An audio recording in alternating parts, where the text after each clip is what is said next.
has been these things.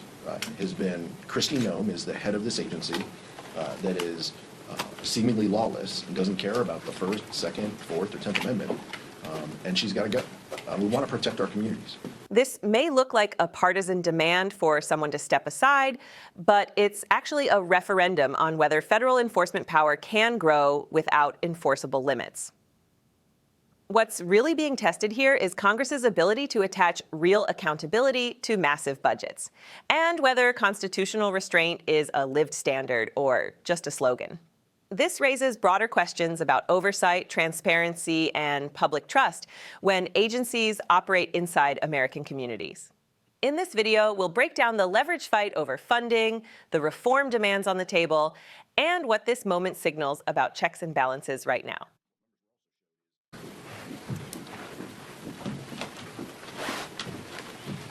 Thank Vice Chair Ted Lieu, as always, for joining me. For over a year, Donald Trump and Kristi Noem have been using Americans' taxpayer dollars to terrorize law-abiding immigrants, kill U.S. citizens, detain children, and endanger communities. What the American public have seen unfold in Minnesota with the murders of Alex Preddy and Renee Good has just been terrible, and it's been the last straw for too many Americans. Let's not forget how we got here. Last year, House Republicans passed the big ugly law to rip health care and food away to American families, and they used those cuts to pay for $200 billion to the Department of Homeland Security, including $75 billion to ICE. That's more than 7 times the ICE annual budget. Let that sink in for a moment. Rather than making life more affordable for American families, Republicans decided to use their signature piece of legislation to give a blank check to Kristi Noem. Now, we've seen this out-of-control, bloated agency carry out some of the most horrific crimes in American history. From trampling on the Constitution to murdering U.S. citizens and violating civil and human rights, there is no question that this brutality must end, and House Democrats are united in that. We cannot act like this is business as usual. That's why Democrats are using every tool at our disposal to hold this administration accountable, and that starts with removing the Department of Homeland Security Secretary Kristi Noem. Democrats are joining the American people in demanding that federal immigration agents are held to the same standards as our local police officers. Our caucus is united in demanding 4 common sense reforms. Body cameras must be required by law, and masks must come off. Judicial warrants are a requirement, not a suggestion. We must have independent investigations to prosecute agents responsible for carrying out abuses. And finally, there needs to be clear guidelines on use of force. Democrats won't rest until we enact real change in this lawless agency. Vice Chair Lieu. Thank you, Chairman Aguilar. Trump's tariffs continue to increase inflation. The recent producer price index came in hot, hot, hot. Economists predicted a 0.2% rise. It was 0.5%. And what that means is tariffs are now causing businesses to pass on these increased costs to consumers. And what is Trump focused on? Closing the Kennedy Center. Apparently, he couldn't even get Kid Rock to perform there. And now we have this hallowed, amazing institution of the United States closed because Donald Trump royally screwed up when he vandalized it by putting his name on it. I agree with Chairman Aguilar with everything he said about Trump's ICE and Border Patrol. Trump's ICE and Border Patrol interior operations are out of control. And not only did they kill 2 civilians last month, but you see continuing videos and stories of their abuses. We learned recently that ICE shackled a woman for 24 hours in a bathroom with 3 other men. The faucet didn't work, and when the men would go to a toilet, the woman would hide her face. We know that ICE also detained a 5-year-old citizen, Liam, who then got sick because of the horrible conditions at the detention facility, and a federal judge ordered the release because ICE is just flat out violating the law. It turns out some of the folks that ICE is taking came in here legally through legal processes last year. And if the Trump administration doesn't like that, they've got to change the law. They can't just take people who came in here legally and then try to deport them. And that's why you have judges doing what they just did in this case and release 5-year-old Liam. I also want to echo what Chairman Aguilar said about Kristi Noem. Under her leadership, the Department of Homeland Security has killed a number of Americans. She needs to resign or she needs to be fired, and if not, impeachment proceedings need to proceed. And with that, I yield back. Questions? Max? As you mentioned, a lot of Democrats have issues with the way DHS and Kristi Noem are handling situations in the U.S. As a result, how will you vote on the funding package later today, which does provide temporary funding for DHS? I think we'll have members on, some members will vote yes and some members will vote no. This has been a topic of discussion that we've had that you guys have reported on over the weekend. We had emergency caucus meetings where we were hearing from members. We understand the perspectives that our members bring to the table. Some of the appropriators feel like they need to support this deal. Other members feel deeply concerned that even 2 weeks of ICE continued funding is, in a sense, blessing what they have done and what they will continue to do, terrorizing our communities. But our caucus is united, and look, I know you folks are going to talk about this vote. We're opposing the rule because Speaker Johnson apparently told his crew that they could pass this on suspension over the weekend, as was reported. That's false. There was no discussion that would lead any rational person to believe that 100 Democrats could vote for this. If they have a problem passing these bills, they need to talk to Hakeem Jeffries. But the first step was in admitting that this can't pass on suspension, and so now they have to pass a rule. If they pass a rule, which we'll see in the next few hours, then we'll have a quick debate and we'll see where members land on this. This has been the unifying force of members, though, has been these things. Has been Kristi Noem is the head of this agency that is seemingly lawless and doesn't care about the First, Second, Fourth, or 10th Amendment, and she's got to go. We want to protect our communities. We've said that from the very first press conference that the vice chair and I did last year after the president pardoned violent criminals. And that continues to be a focal point, is what is best to protect our communities while respecting the rule of law. And what we know is that Kristi Noem doesn't believe in this. They're willing to let Stephen Miller make policy over there. And I think what members were also showed is 59% of Fox, this is a Fox poll, 59% said ICE was too aggressive. So Speaker Johnson is on the wrong side of this. He's already dismissing some of the reasonable reforms that we're offering. The proof continues to be the American people speaking in a poll, at Fox, or speaking at the ballot in Texas. The American people are fed up of this. They are fed up of lawless ICE. They are fed up of runaway budgets with no accountability, and they are fed up of the rhetoric that Republicans are trying to offer to justify this lawlessness. And it's going to be on us. It's going to be on House Democrats to push back.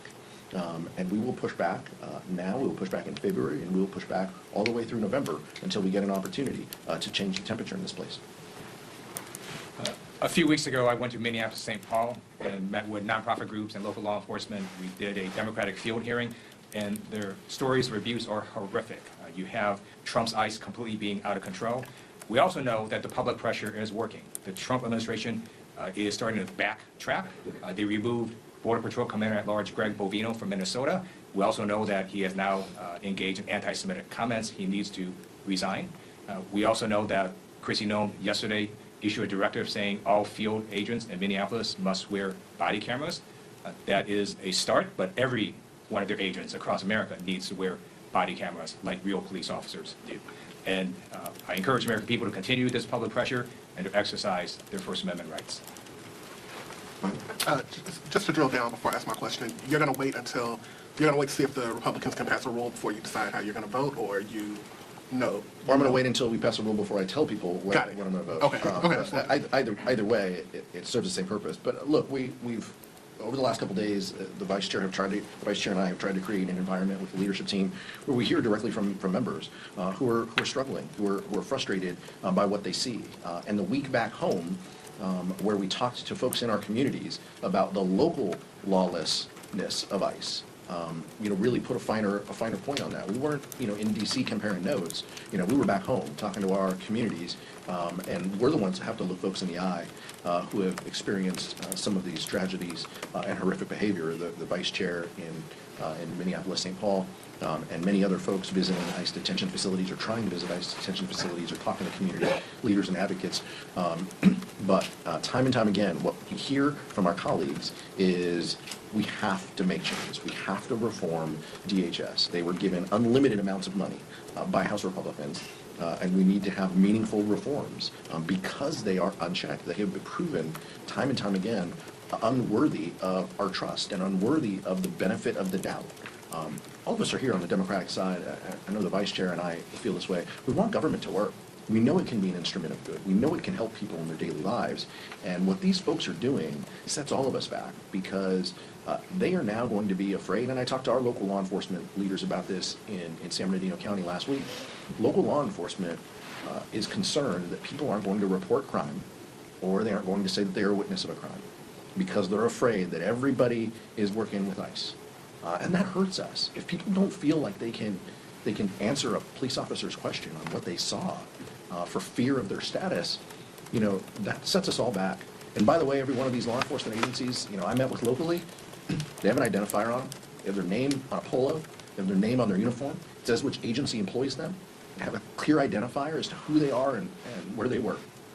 Shame on us if we can't create an environment that mirrors exactly what our local governments have been doing and have been doing well and have been doing with the trust and support of our community members. Mr. Chairman, really quickly, you all got a 3-year extension through a discharge petition during the last shutdown, after the last shutdown, and it's languishing in the Senate right now. It's not looking like it's going to get a vote. You and Republicans are far apart on these reform demands that you all are looking to get. In a world where any of these reforms happen, and we can talk about all the different ways that they could, are you concerned that the same thing that's happening with the ACA subsidies, where the bill is languishing in the Senate right now, is the same thing that will be happening on ICE in DHS reforms? No, I'm more hopeful. I'm more optimistic that House Democrats and Senate Democrats are united in reforming ICE, and I know that our Senate colleagues are supportive of the Affordable Care Act tax credits too. That faces difficulties with 60 votes and needing so many Republicans to join on board too. But I will tell you that the conversations I've had with a small amount of senators, it leads me to think that they are united with us. They want to stand, with us to reform this terrible agency, and they're willing to, stand up and speak up and use their voice and their platform and their vote in order to make that happen, because they see what we've all seen. They see that this administration is trying to tell us, don't believe your eyes, trust us, and we know that they're not worthy of that. So. I feel confident in the strength of the House Democratic Caucus and our unified purpose and message. No matter what the vote outcome is, we're going to walk out and we're going to be focused on how we get rid of Kristi Noem and how we ensure that DHS is a reasonable organization, and that's going to take significant reforms to get there. Thank you. Senate Majority Leader John Thune said this morning that it's an impossibility that there would be a deal within the next 10 days. If that's the case, do House Democrats plan to uniformly vote against another CR for DHS? One step at a time. We got the rule vote in front of us this morning, and in the afternoon we have our vote. I'm not going to presuppose what's going to happen in 10 days today, but I will tell you that it's been shocking to see that House and Senate Republicans don't even want reasonable reforms to this lawless agency. They're seeing the same numbers and the same polls we are. The American public is standing with us and asking us to do something, and John Thune and Speaker Johnson are willing to just do nothing. They're willing to just let the status quo continue. House and Senate Democrats have said time and time again that's not going to happen. Andrew, no? Grassroots groups, progressive members have said that letting DHS funding continue to lapse is in itself the leverage that is needed to do things like get Kristi Noem out of office, to get significant reforms at ICE, including, beyond body cameras and things that folks say are not significant enough in the aftermath of these Minneapolis shootings. What will you say to the base when, inevitably, there are enough members who have said they're going to vote to pass the government funding bill on final passage? What will you say to the base when they say you guys have just given up your leverage? What I'll say to all of you and what I'll say to the members, first, we got to see what happens with this rule vote. You're making an assumption that this package passes in the afternoon, and I think that's fair. That's fine. I'll play along. But what you'll hear from members and what you'll hear us say to folks, inside, outside, whatever organizations you call it, is we have more opportunities. We have more opportunities for leverage, not 6 months away, not in the next appropriations cycle, not September 30th. we have some opportunities to make our voices heard in the next 10 days. And if we can build a coalition that includes our Senate colleagues and includes the American public who are seemingly already with us, that's a good first step. So that's what's in front of us. We'll see what happens with this vote, but I feel very confident saying that House Democrats are going to emerge and to say we need reforms on ICE. We have a list that we want done, and we aren't settling for half measures. And if Leader Thune and Speaker Johnson don't want to come to the table and negotiate real reform, then they're going to have to explain to the American public why they're shutting down, agencies. And maybe that's something they're comfortable, doing, but that's not going to be on us. It's going to be on them approving the lawlessness of ICE without making simple reforms that respect the First, Second, Fourth, 10th Amendment, and tries to offer some level of accountability and oversight over these agencies. Thank you, Chairman. It appears this deal we're voting on today stems from Leader Schumer talking directly to the White House. Do you feel that House Democrats are being included enough in those conversations, especially if we get down to the road of negotiating possible changes to ICE later on? I don't think we were party to that conversation, last week. That's fine. Look, we play the cards we're dealt. We're voting on the measures that are on the floor. I'm not interested in playing parlor games over, who talked to who or hurt feelings about, missing a phone call. I don't care about that. My colleagues don't care about that. This is the vote in front of us. This is what we have. We have a rule vote coming up shortly, and then we have the full bill that includes the full-year funding measures for the 5 agencies and the 2 big CR for DHS. That's in front of us. We've been asking for simple reforms to this lawless agency. We're going to continue to work with the American public and build a coalition that gets that accomplished, because nothing's going to change until we actually enact meaningful reforms to this agency. I wanted to ask in regards to the Clintons agreed to testify ahead of the contempt vote. Republicans gave them a noon deadline. I'm curious, there seems like obviously several Democrats broke with the party to recommend it out of committee. I guess, do you guys think, do House Democrats owe it to a former president and a former presidential nominee of their party to protect them from bipartisan subpoenas? Like this is about, and I don't want to get ahead of the committee. Robert Garcia and the committee members can talk about their votes and explain their votes, but criminal contempt of Congress is a very serious thing that should be reserved for, we should only vote on something that serious when someone completely thumbs their nose at Congress and doesn't want to, come in and meet. The Clintons have proposed a schedule to me. They've accepted every condition that the chairman has offered. So clearly there is no basis behind a contempt vote, and a yes contempt vote right now. There's no basis for that. We won't support that. It's completely ridiculous, and it just shows the partisan nature of Chairman Comer. Right? This is, I told you before when this came up a couple weeks ago. Right? Like this is all political theatrics. This is about him wanting to score political points because he probably was at a rally at some point and yelled, lock her up. That's all this is about, is him trying to fulfill that, conservative, wet dream to make that happen. And so that's just that's where we are, and that's where the politics of this moment. But there's no basis for a contempt vote, and I hope one doesn't come to the floor. So why are Republicans so interested in Bill and Hillary Clinton? It's because they're trying to distract from the fact that Donald Trump is in the Epstein files thousands and thousands of times. In those files, there's highly disturbing allegations of Donald Trump raping children, of Donald Trump threatening to kill children. So I encourage your press to go look at these allegations, and I'm highly disturbed that Deputy Attorney General Todd Blanche just got the law wrong. Yesterday, he said, essentially, that it is not a crime to party with Jeffrey Epstein. Well, that's actually not correct. If Jeffrey Epstein was human trafficking minors for these sex parties, and you show up and patronize the establishment at that party, yes, you're guilty, because patronizing is part of the law, the federal sex trafficking law. So Deputy General Todd Blanche just got that wrong, which maybe explains why they aren't investigating all these folks, including Donald Trump. He needs to read the law and investigate these people. He also needs to resign, not only for not knowing the law, but a massive, not only screw up, but the biggest privacy violation in history. They release a lot of pictures of minors unredacted, just violated the privacy of these girls. It is uncalled for what they did. The one thing that they could not do under this law was to invade the privacy of these women now, who were girls at the time, who were victims of sex trafficking. Also, he met with Ghislaine Maxwell. Maxwell moved her to minimum security prison and then got a puppy for her. So for all those reasons, he's just got to leave the Department of Justice. Thank you. The moment that just unfolded was not a routine press exchange. It was a line drawn in public with names spoken plainly and responsibility placed squarely at the feet of power. House Democrats stood before the cameras and said that what has been happening inside the Department of Homeland Security is no longer tolerable, no longer defensible, and no longer something that can be brushed aside as partisan noise. They pointed directly at Secretary Kristi Noem and declared that accountability must reach the highest level of leadership. That moment matters because it strips away abstraction. This was not a debate about theory or ideology.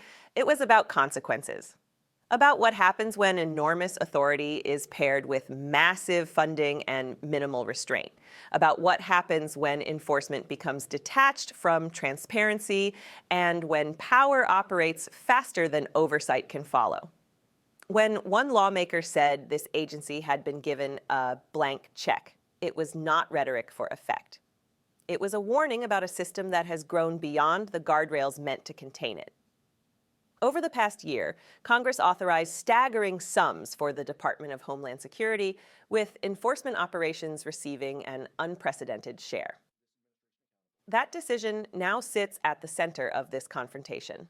Democrats argue that instead of stability or security, the result has been fear, confusion, and irreversible harm. They say leadership failed to set clear boundaries, failed to enforce standards, failed to ensure that federal authority reflects constitutional principles rather than overriding them. Throughout the exchange, one theme returned again and again.